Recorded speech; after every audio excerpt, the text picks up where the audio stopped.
Hi friends, ఎక్కడ చూసినా ప్రేమ కలాపాలు, ప్రేమ పోస్టర్లు, ప్రేమ ప్రసంగాలు. ప్రేమకు నిర్వచనం తెలియని వారెందరో. ప్రేమంటే అట్రాక్షన్ కాదు, ఎమోషనల్ కాదు, ఎంజాయ్మెంట్ అసలే కాదు. స్నేహం మంచిదే, కానీ ఒక్కోసారి ప్రేమగా మారే ప్రమాదం ఉంది. మాట్లాడాలంటే 3 అడుగుల ఎడం ఉండాలి, మూడవ వ్యక్తి కూడా ఉండాలి, 3 నిమిషాలే మాట్లాడాలి. అప్పుడు అపార్థం రాదు. ప్రేమే స్వర్గమని మోసపోయేవారున్నారు.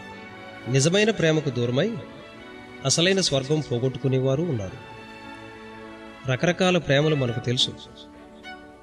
తల్లిదండ్రుల ప్రేమ, అన్నదమ్ముల ప్రేమ, అక్కచెల్లెండ్ర ప్రేమ, భార్యాభర్తల ప్రేమ, బంధువుల ప్రేమ, పెద్దల ప్రేమ, పిల్లల ప్రేమ, సమాజ ప్రేమ, సహజీవన ప్రేమ. వీటన్నిటిని మించింది దేవుని ప్రేమే. అది అద్భుతం, పరిశుద్ధం, శాశ్వతం.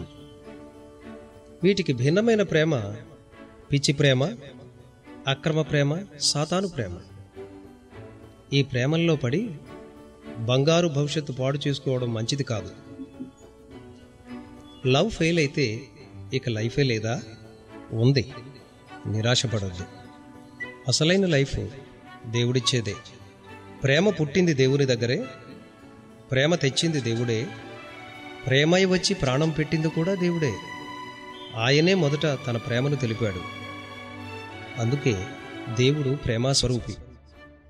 యవనంలో తానే సిలువపై త్యాగం చేసి మనపై ఉన్న తన ప్రేమను తెలుపుకున్నాడు. ఎంతో ప్రేమించి ప్రాణం పెట్టి తిరిగి లేచిన యేసు ప్రేమ ఉండగా మనకిక వేరే ప్రేమ ఎందుకు? యేసు ప్రేమలో జీవిస్తూ బ్రతుకు సాగించు.